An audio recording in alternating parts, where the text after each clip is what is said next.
Hello, everyone. My name is Gitika Gorthy, and today we have a very special guest, Miss Melbourne. Miss Melbourne is currently a systems engineer at Ball Aerospace and will be working on her aerospace engineering Ph.D. degree at Colorado Boulder this summer. She completed her BS in Astrophysics at Yale University and was a 2019 Brooke Owens Fellow. I'm so excited to be able to talk to such an amazing woman in the space industry. Welcome, Miss Melbourne. Thank you so much for taking some time out of your busy schedule to talk to us today. Thank you. I'm really excited to be here. I've watched some of your old videos and they are all so fantastic. So you've got a great group of women here.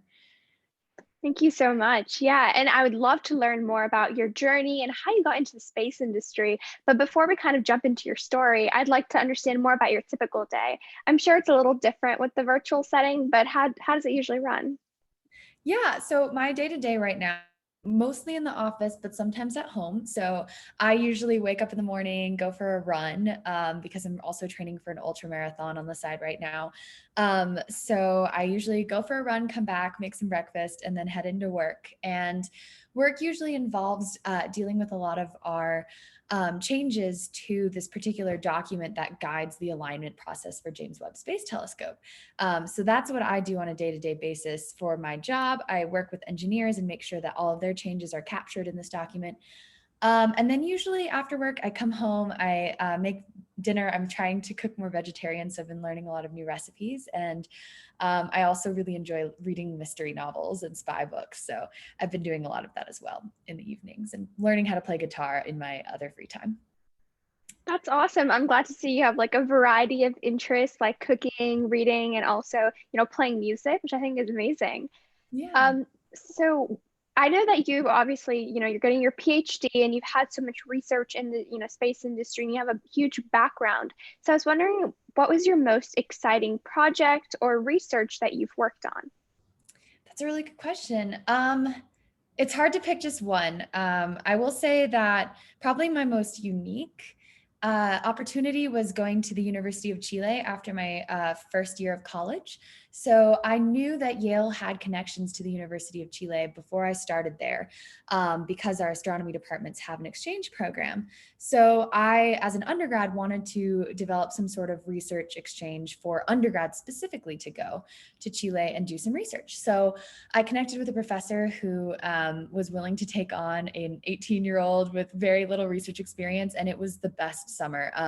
So I lived in Santiago for 9 weeks and then also was able to go up into the Atacama Desert and do observing for a different project on some stars that had exoplanets around them. So I was able to get a taste of what it's like to do observational astronomy, as well as a lot of data analysis through that project. So that was probably my most unique experience, although I could talk very positively about my other experiences as well.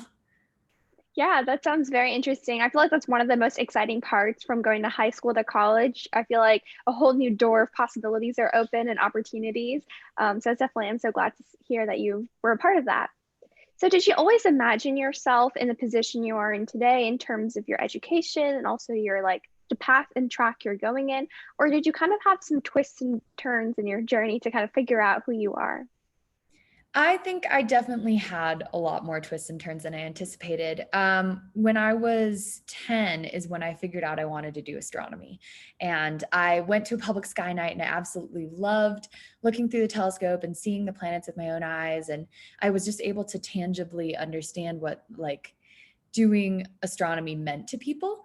And so that's when I decided I wanted to study it. And so when I got to college, I fully intended on doing research and being a professor. And I was set on that. And I really did like research after that first experience in Chile, but I realized that I don't know that I wanted to be a professor. So what I did was that fall when I got back, so that was my second year of college, I decided to look into alternative career paths. So I looked into education and policy internships where I could use science, but in a more broad way. So that's how I got to take a semester off in the spring of 2017 and work at NASA headquarters International Relations Office. And that exposed me to a whole new area of, we need to understand business and we need to understand diplomacy in order to accomplish science on a high level. So that's when I decided I wanted to go into more space policy. And so the last couple of years of school, then I focused on doing policy in addition to my STEM classes. And when I got to the point where I interned at Ball last summer, which is where I work now, in their business office, I made a list of everything I wanted out of a job. And someone pointed out to me that it sounded like I wanted to work at Ball. And I had still been thinking about applying to grad school in astrophysics and following somewhat of an academic track until I decided to move into policy. But then I decided this makes a lot of sense for where I am now. And Ball has a lot of wonderful opportunities for continuing my education still. So there's a lot of open ends as well. But yeah, I think it's fairly normal to have twists and turns, and I definitely did as well. Yeah, I'm so glad you got into space policy. Actually, you're the first person I've met that is pursuing something in space policy or is interested in it. I feel like it's a very untouched topic or it's not well known. I know a lot of my friends who want to become lawyers are interested in like foreign affairs, but I don't think people realize that there's a lot of, even in the space industry, you need law, you need policy. And I feel like that's so important to bring in a different perspective. When you like, how did you figure out that space policy was kind of what you wanted to do? Was there like a specific like class or moment that kind of was like, oh, this is so interesting? Yeah, there's a couple different things. So at NASA headquarters, what I was doing was a lot of well, it was more international relations and contractual work. So every time that NASA has a partnership with a foreign partner, we have to actually write up a contract that says, here's exactly what each country is responsible for. Here are the legal terms, all of that. So it was very like contractual in that aspect, but my supervisors were fantastic. And they actually did a really good job of introducing me to people in the DC area. So I got to meet people who had background in business, background in engineering, people who were lawyers, people who started on the Hill and worked up their way through being staff members for legislators. So just the diversity of backgrounds of people who all were interested in space, but needed to contribute to the industry in different ways opened my eyes. So then I still had the phrase science policy in my head. And so I had the idea of, I want to go and advocate for science on the government level. I want to be the person who explains to legislators why science funding is important. And that is absolutely important.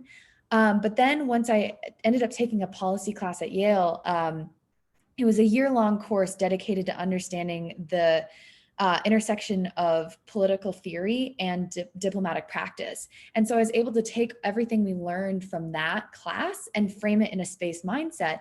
And I actually realized that what I was more interested in was space policy. So more of like commercial regulation side of things. How do we track how much is in orbit? How do we determine what is out there and like what the intents of different objects are that are in orbit? And their capabilities as well. So that's how I kind of got more interested in the regulatory side of things and the space policy side of things. So it was both a combination of an internship and a class and just really good supervisors who introduced me to a bunch of different people. Yeah, I definitely think like exposure is really key. I think one of the main things I'm trying to convey through my interview series is the wide, a range of like topics and a wider range of like job opportunities in the space industry that people are not aware of. Like I myself, what I got into space in middle school, which is a little late. I mean, compared to like a Not lot at of all. others. And I, when I was like, oh, I really love space and I started getting into rocketry, I realized that a lot of students, like they love space when they're younger, but they don't actually like apply that into their careers or they don't take it further. They just think it's like a kid passion, but not like a life passion. And they just stop their dreams. So I think one of the things I'm trying to show is the vast amount of job opportunities. So you can literally combine two interests like space and something else, and you probably have a job out there, related to it. Like for example, I'm interested in biology and I Mm. love space. So in high school, actually last year, I kind of combined these two together and realized there's actually a career, in like space biology or space medicine. So I was mind blown. And I'm sure a lot of other people who are, interested in different aspects can find this as a new thing. So I definitely agree. Yeah, and everything, it's a very innovative field too. So you said space medicine, as human spaceflight becomes more prevalent and we start looking at interplanetary missions, going into space medicine and having people who understand the effects of long-term exposure to different aspects of living in space is going to be so important. So that's awesome. Yeah, definitely. I 100% agree. That's what gets me excited because there's so much unknown. And I'm also curious, did you have any obstacles when trying to pursue your passion? And if so, like, how did you overcome them? Um, yeah, that's a really good question. I was not the perfect student. I really did work hard. I worked really, really hard in high school. I went to a public high school in Iowa that had really good teachers in it, but it still didn't have as many of the resources as some of the other students that I met when I was in college. And so I remember getting to college and getting C's and C minuses and even a D on my first physics and calculus exams in college. And at every step where something like that would happen, which it wasn't the only time, I ended up having to drop out of a class later in the spring semester. And there were a couple other classes that I dropped out of as well later on, and then like retook. It was hard to deal with, the imposter syndrome of, am I meant to be in this field if I can't take multivariable calculus? But luckily, I had some really good professors on campus who had my back. And when I would go into their office and cry about how I had to drop this class, they would reassure me and say that you can still be a physicist and you still have skills that are valuable to the space industry. And so having someone to turn to and be vulnerable with was really, really important in overcoming that.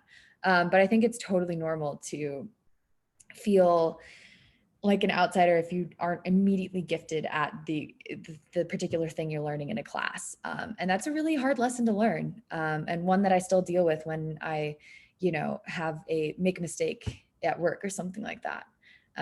But yeah, find that support network. That's my biggest advice.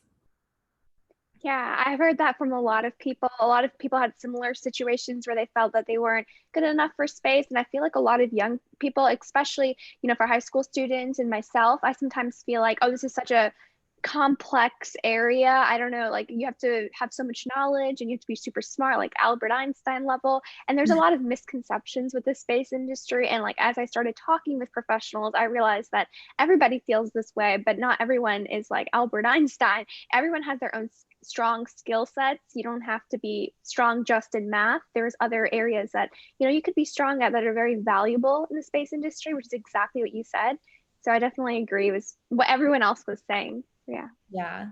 And just sorry, I didn't mean to interrupt, but going off that, communication, and this is something you do incredibly well, is communication is the most important skill for any career you're going to go into, space or otherwise, because if you do not know how to communicate the science you're bringing to the table, no one is going to know how important it is. And so in order to get people to care about what you're doing, which is essential for advocating for science and making sure that we continue progressing, you have to be able to communicate. So that was just as a side note there.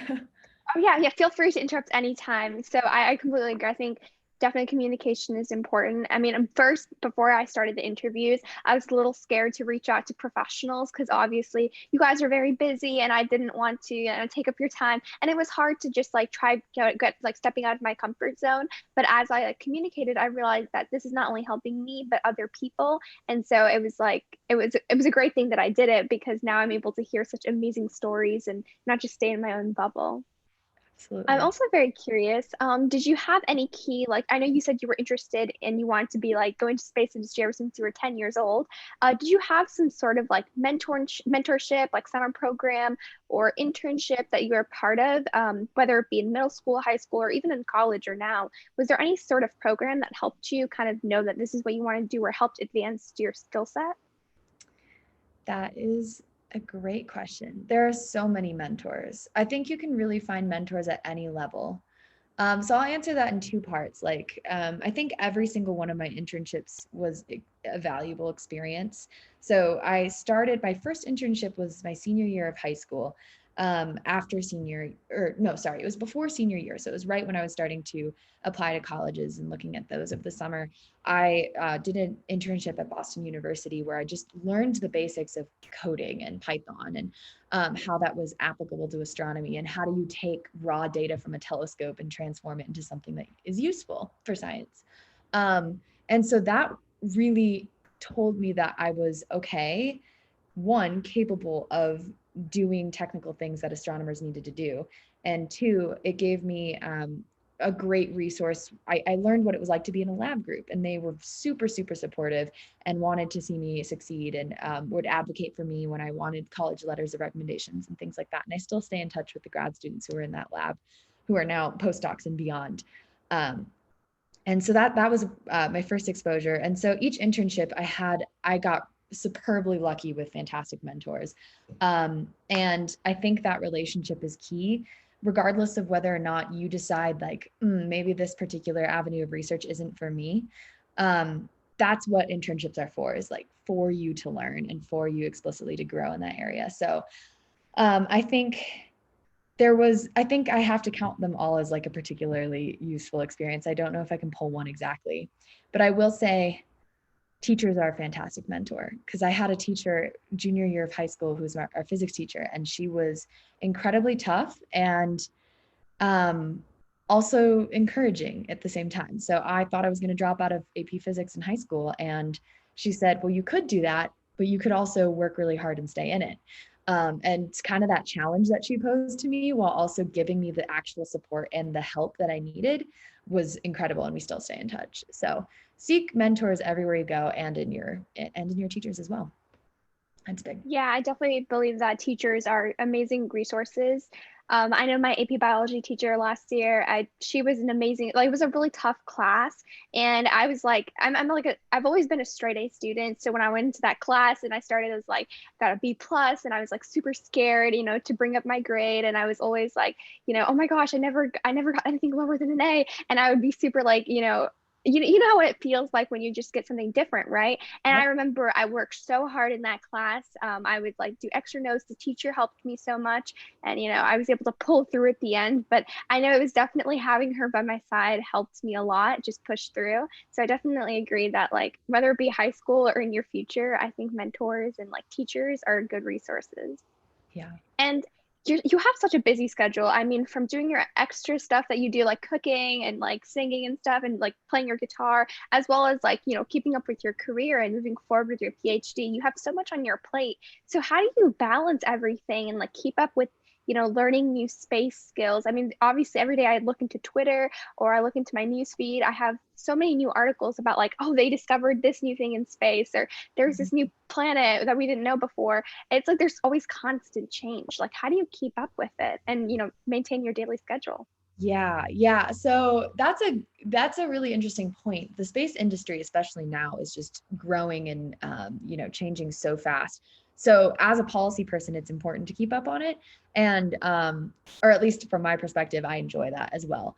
You don't have to know exactly everything that's going on in the space industry. In my opinion, I think it's important to get an overview, but you don't need to know all of the specific mechanical details of a particular design, for example. Yeah. But what I do is I subscribe to things like spacepolicyonline.com and like a couple other news articles from like Politico and Defense News and other space related like newsletters. So you can just go online and find those, and then I'll just peruse them in the morning. So that's kind of like how I keep track of things, because there can be information overload out there. So that just gives me the rundown on like, here are the headlines for the day. Here's what the space industry is doing. And that way I feel like I'm on top of things. As far as personal life balance goes, I'm still working on it. I really am. I will be honest. I think that I have a much better balance now than I did a year ago. But I struggle without having goals in everything I do. So I will take on running because it's fun, but I also will make a goal to run a race or like have a particular time. And so I'm working on picking up things that make me just happy on their own, that don't necessarily have a goal, like the guitar and the book reading, for example. It's just, that's purely for fun. That is truly like, I don't have a goal of reading X number of books a year or getting to play this many chords on guitar. Those are the things where I've restricted myself to just being completely free and open with them. So I think having a couple things like that, it's good to have goals in the things that you care about that might not be work related, like running, for example. But it's also nice to have a couple things where you're like, okay, this is totally my spaced out time. Plus, I generally like to find balance by doing a couple tasks at once. So I'll like cook dinner while calling my friends or my parents or something like that. And so that way I have that like space where I'm talking to someone and I don't feel as lonely from working from home all the time and then, not talking to anyone face to face. So I am able to like FaceTime my parents and call them while I'm doing dinner and things like that. So yeah, finding little ways to be social and having those like totally freeing activities. Yeah. Yeah, I definitely think that's important, and always try to incorporate. I know, like as a high school student, I'm starting to like load things up, and I think there's always trying to find that balance is very important. Yeah. And now kind of getting into more of like the space aspect, because I'm really interested in hearing about your thoughts, is we obviously talked about how the space industry is constantly changing. So what are some aspects that you're kind of excited about the space industry and some things that make you like kind of reserved and nervous? Yeah, that's a great question. So I think I am most excited about, well, I'm a little biased. I'm excited for the astronomy that's going to happen in the next 10 years. So in undergrad, my background was in M dwarf stars, so the coolest, dimmest types of stars, and they're extremely volatile. They're very active stars. So that means they have a lot of flares that hit the planets that orbit them with energy, and that changes the planetary chemistry. And so we really are looking into new avenues of exploring, atmospheric chemistry of exoplanets. And James Webb, I have to say, is going to help us with that. So I'm really, really excited for the launch of Webb in October this year and getting to help with the alignment and commissioning process over the 6 months following that. So that's probably what I'm most excited about, is like the future of astronomy looks very strong. I am nervous and excited for the potential and opportunity when it comes to space situational awareness. So that's why I'm getting my PhD, is to study space situational awareness, which is essentially just like, how do you figure out what's in orbit? How do you track what's in orbit? What are the human factors behind that? So if someone finds out that there's a chance of two satellites colliding, who takes the action to move out of the way, for example? How do you communicate tasks and actions to a satellite operator based on the data you find? So there's a bunch of different layers to that I think are going to pose a bunch of international and regulatory problems. And so we really have an opportunity here to approach things carefully before things get too far out of hand.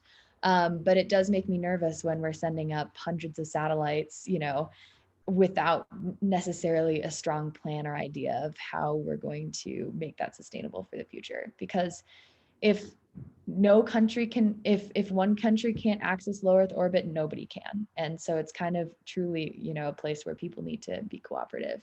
So it's a challenge and an opportunity that I'm excited and nervous about, for sure. Yeah, I think those are some interesting perspectives. That's actually the first time I've heard someone talk about more of satellites. And I think that's an interesting perspective. I'm kind of curious also about what you think about the space budget. I know that's been a very controversial topic for many. Some people are like, you shouldn't spend as money on like space. You shouldn't have, the government shouldn't be giving such high budgets to space. Whereas others are like, no, it's required because it helps us in many aspects that we don't realize as a human society. So what's kind of your take on the high budgets that the space agencies require? I am, for funding space. I think that people don't realize, people being anyone who doesn't directly interact with the space industry, don't necessarily realize how much it impacts their daily life. And, it'd be interesting to see what a day in our country would be like without our space capabilities. Obviously, that's not something it'd be a huge security risk to go through with that. However, it shocked people to learn that they might not get money from their ATM. Like, they could put in their card, they won't get money from their ATM. They won't be able to call or look up where they are and like use their GPS. Or there's just so many capabilities that rely on space. They won't be able to get weather, for example. So I think it would be transformative if for some wild reason we could have a day without space capabilities in our country or in the world, and just show people like that it makes such a big difference. Because I don't even know that it's both the general public should have an understanding, but legislators as well. And I think it's difficult. And that goes back to communication, is you need to be able to communicate to your representatives just how important space is. So I'm definitely on the side of funding space and increasing research and development in space areas. Yeah. Yeah, I believe as more like private organizations other than like government space organizations like NASA are like starting to arise, and more people are starting to understand the wide job market in the space industry and its prevalence in our lives. I think it's, going to, I think the budget is going to like coincide. People will understand why such a budget is required for such advanced technology. So I, 100% agree towards space funding. I just think that people just need to learn a little bit more about the industry. I feel like from an outside perspective, it seems really high compared to the other things they're spending money on. But if you look at the inside, I feel like there's a lot to it, a lot of innovation and creativity that, really helps us progress as a nation. And so I definitely agree with that. And to kind of wrap up our interview, because I know I've taken a lot of your time, I wanted to ask you, what advice do you have for young people regarding their pursuit in the STEM field, or some advice that you wish you knew 10 years ago? 10 years ago. Yeah, so I guess that would be more like the start of high school then. Wow. So I would say it's okay to change your mind a bunch of times. And one of the things that I learned really early, not really early on, but about midway through my college experience was to keep a log of the things you do and the things you like and dislike about certain situations. So if you do an internship or you have a partnership with someone or a mentorship, write down the things that you notice about like that particular leader and what they do that you like and what they do that you dislike and what you'd want to experience in your own position someday. Because those little things are very transformative in what you want to do. And it can be very easy to lose sight of them when you're like, oh, wow, I've always wanted to be a professor. So why shouldn't I be that? You can go back and look at your list and say, well, I didn't really like doing this aspect of research or blah, blah, blah. So if you have that kind of log, it doesn't have to be very fancy. Just like if at like every week when you're in an internship or doing research or something like that, just keep a little log of what you're doing. So that way also you can see your progress, because you make a lot more progress than you think. Something that got me through in college was reminding myself at the time, oh, I literally learned what a derivative was 5 years ago, and now I'm doing very advanced math. Just kind of having that perspective of, wow, like this stuff is relatively new to me in the span of my life was really useful as well. So having that log and like truly being able to see what you've accomplished is a really nice thing. And seek out those mentors. I know I've harped on that, but doing exactly what you're doing and reaching out to people with a variety of backgrounds is going to be so valuable in figuring things out. But at the same time, take what everybody says with a grain of salt and say, they might have given this advice and I'll consider it, but what they do is not gospel. People can only speak to what they know. So keep all of that in mind. But yeah, that's my advice. I believe that's amazing advice, especially to kind of tie the whole interview together. I believe that always trying to remember your past accomplishments, especially when you're learning something new or going through challenges, and always like just looking back at all the things you've accomplished so far and how this is just going to be another thing on your list soon, is something like, it's a perspective that a lot of people need. And sometimes it's like a good motivator. I feel like if I start writing this list, I'm going to feel so good about myself. It's going to motivate me to do so much more. So I think that's amazing advice. And just, staying true to yourself and always remembering to reach out to others and mentors. Find someone who's in your industry who could help you, or even just provide you like some sort of guidance, or have someone you can follow their footsteps. Because I know it's always easier when you have some sort of path rather than just like figuring it out on your own. So I think that's some amazing advice. And I want to thank you so much, Miss Melbourne, for, taking some time out of your day to talk to us. I really enjoyed, learning about your, unique career path and your experiences and your story. So thank you. Thank you as well. This was a lot of fun. Yeah. See you later.